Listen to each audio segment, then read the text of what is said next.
Still stuck in that little office, huh? My ex-husband's new wife, Michelle, laughed. She wasn't quiet about it either. She was flexing, tossing her $50,000 diamond bracelet so it caught the light from the bar at Smith Walensky. Dead center in Manhattan, prime time on a Thursday. Her husband, my ex-husband, Sean, just smirked right beside her, sipping his scotch. Some people just never rise, she said, her voice loud enough for everyone at the bar and the surrounding tables to hear. I just smiled. I said nothing. The next morning, their $125 million contract sat on my desk, waiting for my signature. Their faces when they saw me in the CEO's chair, unforgettable. Every single conversation in the packed steakhouse stopped dead when Michelle's voice rang out. She stood next to Sean at the bar, twisting that bracelet for emphasis, gesturing right at me with her wine glass as I stood at the hostess stand. The couple at the table next to mine literally put their forks down to watch the show. A waiter, holding a tray full of martinis, paused mid-stride, and I could see the tray start to tremble. Sean. God, Sean. He had to add his own performance, loud enough for the entire dining room. Still pushing papers while the rest of us build empires. Right, sweetheart? That sweetheart. It stung worse than everything else, the same endearment he'd used for our entire marriage. I just stood there, my reservation card in my hand, feeling 40 pairs of eyes measuring my Banana Republic blazer against Michelle's head-to-toe Chanel. What they couldn't see, what would have changed everything, was the email that had buzzed on my phone just 10 minutes earlier. The email was from Denzel, my right-hand man. It was a confirmation. Sean and Michelle's massive $125 million pharmaceutical acquisition had just landed on my desk at Apex Consulting, waiting for Queen Blackstone's approval. They didn't know Victoria was me. Before we dive into this, I have to ask, are you just a lurker or are you part of the team? If you believe stories like this, stories of true poetic justice, need to be told, hit that subscribe button. It's literally free. If you don't, the algorithm just buries this and keeps feeding you trash. Don't let the algorithm win. Subscribe, or at least go to the comments right now and tell me why you're choosing to let the trash win. Okay, let's go. The hostess finally touched my elbow, her voice a whisper. Your table is ready, Ms. Miller. I followed her through the gauntlet of stairs. Each step felt like a mile. Someone at the bar actually took out their phone, and I heard the distinct click of a camera shutter. By the time I reached my booth in the corner, my hands were steady, but my jaw ached from clenching it. The waiter appeared immediately, all business. I ordered the salmon and a glass of Napa Cab, then pulled out my phone to read Denzel's email in detail. The acquisition paperwork had been filed 3 months ago. Sean and Michelle's company, Whitmore Stanton Holdings, thought they were untouchable, but the new SEC regulations, the ones requiring third-party approval for any pharma deal over $100 million, had caught them perfectly. Their lawyers had selected Apex Consulting based on Queen Blackstone's reputation for swift, discreet, and ruthless approvals. I almost laughed at the irony. For 8 years, I'd hidden behind Queen's name, building an empire while everyone, including my own family, thought I was stuck in middle management. The elaborate deception had started the day Sean told me my business ideas were cute but unrealistic. Now his entire future, his empire, depended on a signature from the woman he believed was still fetching coffee for the real executives. My phone buzzed, a text from my younger sister Sarah. Just checking in, don't work too late, you look exhausted. She worried constantly. Just this morning she'd called to lecture me about the bags under my eyes. I wanted to tell her about the 3 companies I'd saved before breakfast, about the hostile takeover I'd prevented with a strategy I designed at 4:00 a.m. Instead, I promised to try and leave work earlier, knowing I'd break that promise. The salmon arrived. I barely tasted it. My mind was racing. Denzel's discovery was a bombshell. The Whitmore Stanton deal wasn't just risky, it was reckless. It was over-leveraged, built on projections that anyone with real experience would recognize as pure fantasy. They'd need massive restructuring just to avoid bankruptcy within 18 months. My phone lit up again. Denzel pulled their financials. Personal guarantees from both S. Whitmore and M. Whitmore. They're all in. Personal guarantees. All in. Sean had pledged his grandmother's trust fund. Michelle had put up her father's real estate holdings, all that Hamptons and Manhattan property, as collateral. If this deal failed, and without my intervention it would fail, They'd lose everything. The restaurant had returned to its normal hum, but I still caught glances. The couple who'd stopped eating to watch my humiliation were now deep in discussion, probably recounting the scene. I thought about this morning. 4:45 a.m. alarm. The drive through empty Manhattan streets. The elevator ride to the 42nd floor where my real office waited. The corner suite nobody knew was mine. Denzel, my analyst, always arrived first, leaving detailed reports on my desk. Companies in crisis. Hostile takeovers in progress. This morning's stack included Hartley Pharmaceuticals, hemorrhaging $3 million a day. I'd spent 2 hours crafting a poison pill defense that would save 4,000 jobs. The CEO would thank Queen Blackstone profusely, never knowing she was the same woman he'd walked right past in the lobby, dismissing her as just another anonymous worker. A CEO I'd saved last year, David Hang, had called during my morning coffee, his voice breaking. "She's writing her college essay about you, Ms. Blackstone," he'd said, "about the invisible guardian angel who saved her father's company." I'd listened through my voice modulator, wishing I could accept his invitations to meet. But Queen had to remain a ghost. The moment anyone discovered she was actually Jane Miller, divorced, discarded, supposedly stuck in a little office, the respect would evaporate. The effectiveness would crumble. So I maintained the lie. The Napa cab was good. I'd chosen Smith Walensky tonight as a small reward. This week had been brutal.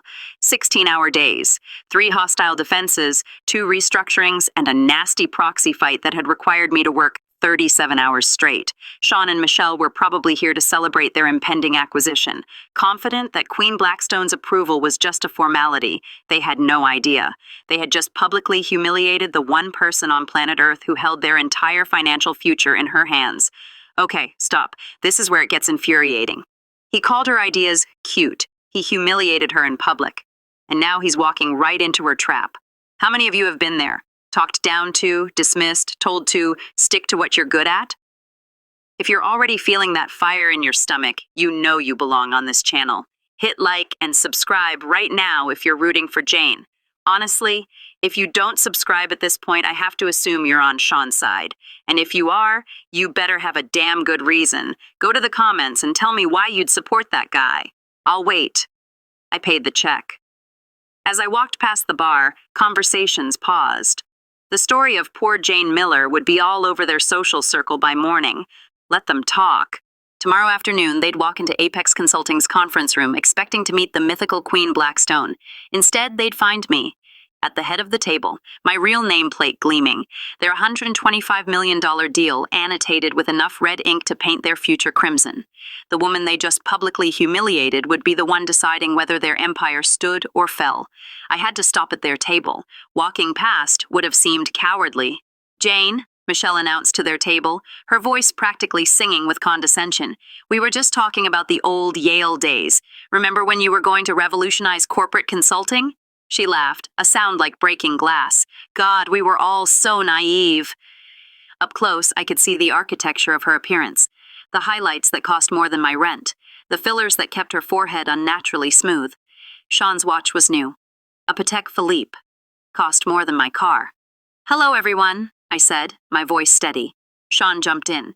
"Jane's still at the same place, aren't you? Administrative services. She handles paperwork for one of those small consulting shops downtown. Very stable, very predictable." The word predictable just hung in the air. "It pays the bills," I said simply. Michelle's laugh was sharp. "Oh, Jane, always so practical. I suppose someone has to do the grunt work, right? Not everyone can be a visionary." She touched Sean's arm. "We were just telling George here about our new acquisition, pharmaceutical sector, 9 figures. 8 figures, Sean corrected, but the lie was out. I'd seen the real number, $125 million. The need to exaggerate, to perform success, told me everything about their insecurity. "You know," Michelle continued, twisting her bracelet, "I was just saying, some of us build empires, some of us support them. Both roles are important." The condescension was suffocating. "You know what I always admired about you, Jane?" Sean leaned back, his chair squeaking. "Your acceptance of limitations. So many people waste their lives chasing impossible dreams. But you found your level and stayed there. There's wisdom in that." Found my level. The phrase echoed in my skull. My phone was burning in my pocket with the knowledge of what was coming.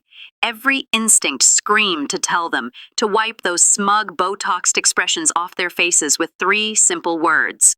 I'm Queen Blackstone, but timing is everything. That's one way to look at it, I said. Enjoy your dinner. Oh, Jane, Michelle called after me, loud enough for half the restaurant to hear. If you ever need a reference for a better position, don't hesitate to ask. Sean has connections everywhere now. I turned back, smiling. That's very generous, Michelle. I'll keep that in mind. Walking out onto the cold November street, I needed to walk. The memory burned. 7 years ago, our old kitchen island, the one with the granite top we'd picked out in Westchester. I'd spread my entire business plan across it, my pitch for a firm specializing in hostile takeover defenses.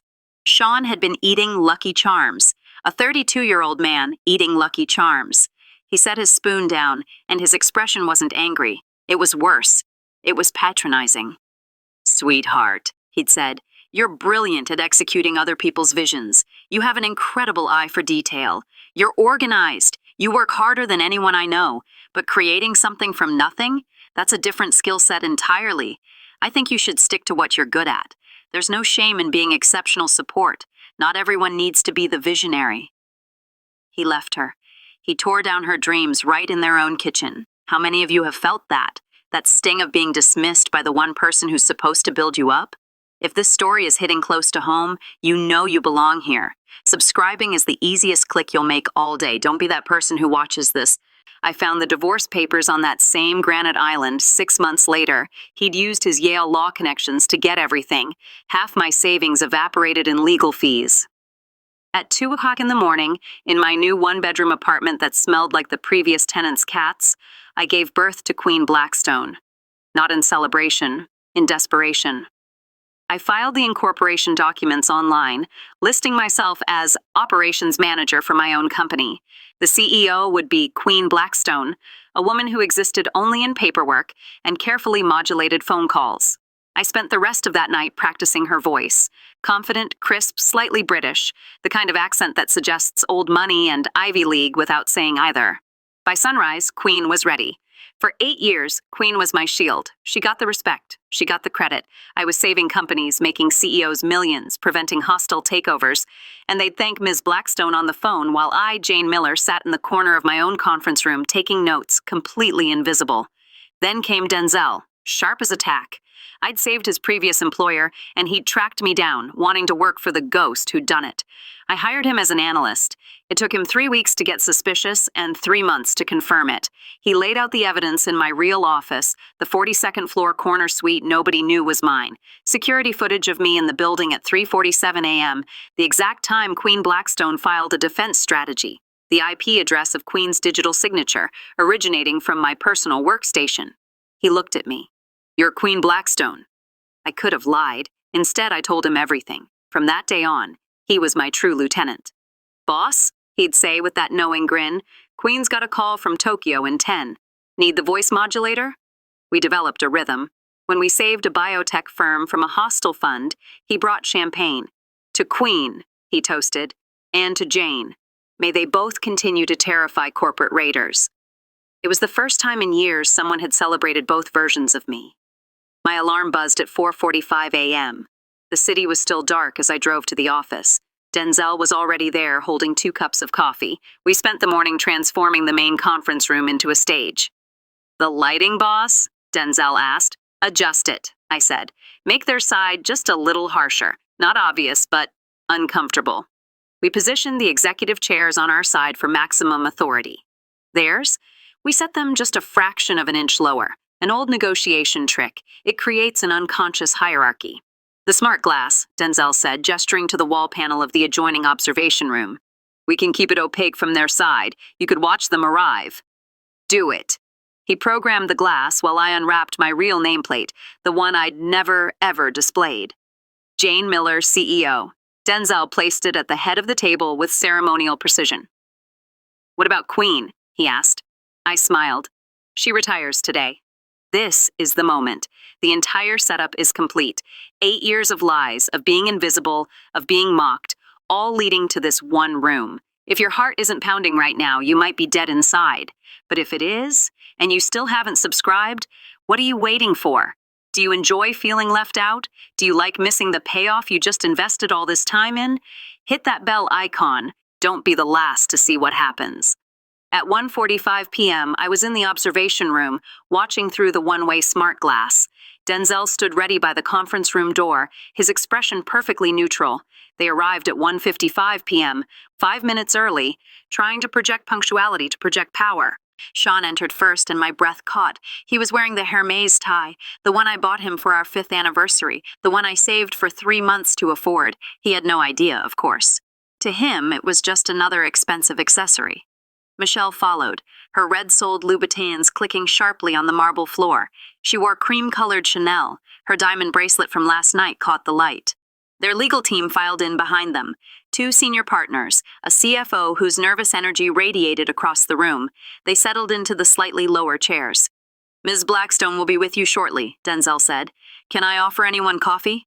"Just get her in here," Sean said, not rudely, but with the casual dismissiveness of a man used to being obeyed. "We have a 4-0 quack in Midtown." Through the glass, I watched him check his Rolex. Another gift. From me. His birthday. 6 years ago. The irony was so thick I could barely breathe. Michelle adjusted her bracelet, a nervous tick. "I've heard Queen Blackstone is particular about her entrances," she said to her lawyer. "Some kind of power play, apparently." "Worth it if she signs off quickly," the CFO muttered. "We need this done yesterday." Denzel caught my eye through the glass, a subtle nod. It was time. I took one deep breath, feeling 8 years of being underestimated, of being a ghost, crystallize into this single, solid moment. The door handle was cool under my palm. At precisely 2:03 p.m., I pushed open the door. The sound wasn't loud, but in the expectant silence, it might as well have been a thunderclap. I walked in with measured steps, my heels creating a rhythm against the floor. Every eye in the room tracked my movement. Confusion was already clouding their expressions. I crossed to the head of the table. I took my time. I let them absorb the quality of the Saint Laurent suit I was wearing, the confidence in my posture, the deliberate way I set down my portfolio. Only then did I take my seat, directly behind the gleaming brass nameplate that read, Jane Miller, CEO. I looked directly at each of them. "Good afternoon," I said, my voice carrying clearly across the table. "I'm Jane Miller, CEO of Apex Consulting Group." The words landed, each one a small explosion.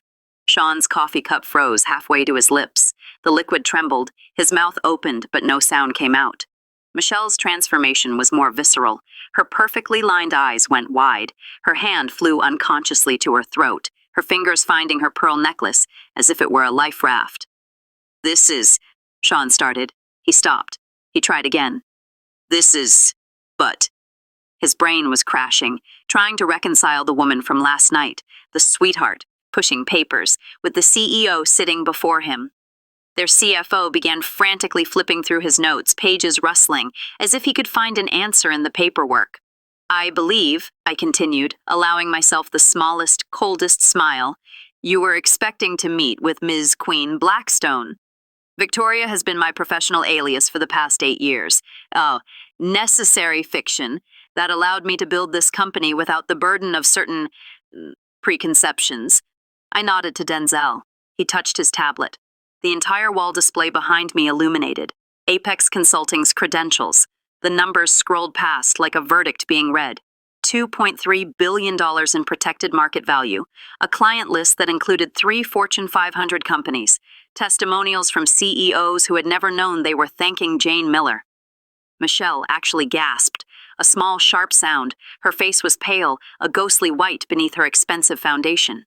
"You're lying," Sean finally managed, but his voice had zero conviction. "This is some kind of... What?" I interrupted, my voice sharp, cutting him off. "A joke? A mistake?" I pulled their contract from my portfolio. It was covered in red ink, like a professor's corrections on a failing paper. "I assure you the only mistake here is in your acquisition structure." I opened the document. "Your valuation of pharma industries," I said, sliding the page across the table, "is inflated by 30%. You're basing it on projections that assume an FDA fast-track approval, which, historically, has a 12% success rate." Sean reached for the page with an unsteady hand. I pulled out the next section. Your debt structure, I continued, collapses in 18 months under any scenario except perfect execution, which, given market volatility, is statistically impossible. The CFO had stopped searching his notes. He was just staring at my annotations, his face getting paler. And these, I said, tapping the signature pages with my pen. These personal guarantees you both signed. They will bankrupt you when this deal fails. Sean, you've pledged your grandmother's trust fund. Michelle, your father's real estate holdings are on the line. The market dynamics, Sean stammered, grasping for his usual corporate buzzwords. I was ready. Denzel handed me a tablet. I pulled up 5 years of comparable acquisitions, their failure rates highlighted in stark red. Would you like to discuss the Brennan acquisition? Similar structure, failed in 14 months. Or perhaps the Steinberg deal. They're currently under federal investigation. Michelle hadn't spoken. She sat frozen, her entire world visibly rewriting itself behind her eyes. The diamond bracelet she'd twisted so proudly last night now looked like a shackle. Elise finally found her voice, though it came out strangled and small. How long? How long what? How long have you been her? I leaned back in my chair, savoring the question. 8 years. 8 years of being underestimated, dismissed, mocked. 8 years of building an empire, while people like you, I looked right at her, assumed I was fetching coffee and filing papers. Her face just crumbled. The woman who had performed my humiliation for an audience last night now understood she'd been dancing for the puppet master. The trust fund, Sean whispered, his voice cracking. My grandmother's trust fund. She's 93. It's all she has for her care facility. Then you should have thought about that before leveraging it on a fantasy. I paused. Then I pulled out my revised contract. I've restructured your deal. Denzel handed out the copies, 40 pages of corrections that transformed their reckless gamble into something that might actually work. It's survivable, I said. Barely. You'll still make money, just not the fortune you'd imagined. More importantly, you'll avoid bankruptcy. Sign it. Or walk away and watch everything you've both built turn to ash within 18 months. Your choice. The room was silent. The only sound was the turning of pages. Sean's signature, when it finally came, was shaky and unrecognizable. Michelle signed without even looking at me, her hand trembling so badly the pen nearly slipped from her fingers. I stood up. We're done here. They filed out in silence. Their expensive suits and arrogant confidence were gone, replaced by the shell-shocked expressions of people who had just survived a catastrophe they never even saw coming. Boom. That was everything. She didn't just win. She didn't just get revenge. She owned them. She held their entire world in her hands, and then instead of crushing them, she showed them mercy, which was the ultimate power move. Look, if you watched this whole thing and didn't feel a thing, go ahead and click away. This channel clearly isn't for you. But for the 99% of you who got chills watching that, you know what to do. You belong here. Subscribe. And if for some insane reason you won't, I genuinely want to know why. Drop your excuse in the comments. I'll be reading them. The story doesn't end there. 3 days later, Denzel showed me his phone. Someone at Smith Walensky had recorded Michelle that night. The video was everywhere. TikTok, LinkedIn, Twitter. Still stuck in that little office, huh? Some people just never rise. The clip went viral. The comment sections were brutal. Wait, does she know who she's talking to? OMG, that's Jane Miller, the CEO of Apex Consulting. That little office is probably the whole building. This is the greatest cell phone in history. The hashtag, #some people never rise, became ironic overnight, attached to stories of successful women who'd been underestimated. Sean's board of directors called an emergency meeting within 48 hours. The over-leveraged deal, the risk, the viral embarrassment, the vote of no confidence was unanimous. He was out. Michelle's father, a ruthless old money tycoon, gave an interview to the Wall Street Journal 5 days later. My daughter's recklessness nearly cost our family everything, he said, distancing himself with surgical precision. He removed her from all family business operations, effective immediately. Their social media accounts vanished. The divorce filing came through Denzel's network 3 months later. They fought over assets that no longer existed. They were fighting over debts, each blaming the other for the catastrophe. but I didn't want to live in their destruction. That same week, I launched the Apex Initiative, a fund to transform the energy of revenge into something constructive. We would fund women entrepreneurs, women who'd been dismissed, overlooked, or told their ideas were cute. The first applicant arrived on a rainy Tuesday. Sarah Chin, 34, with a biotech startup and exhausted eyes. She'd been turned down by 16 investors, most of whom suggested she find a male co-founder to add credibility. They said my idea was too ambitious for someone with my background, she told me. I wrote her a check for $200,000 on the spot. Ambition, I told her, is exactly what we're funding here. Within 6 months, her company had 3 patents pending and a partnership with Johns Hopkins.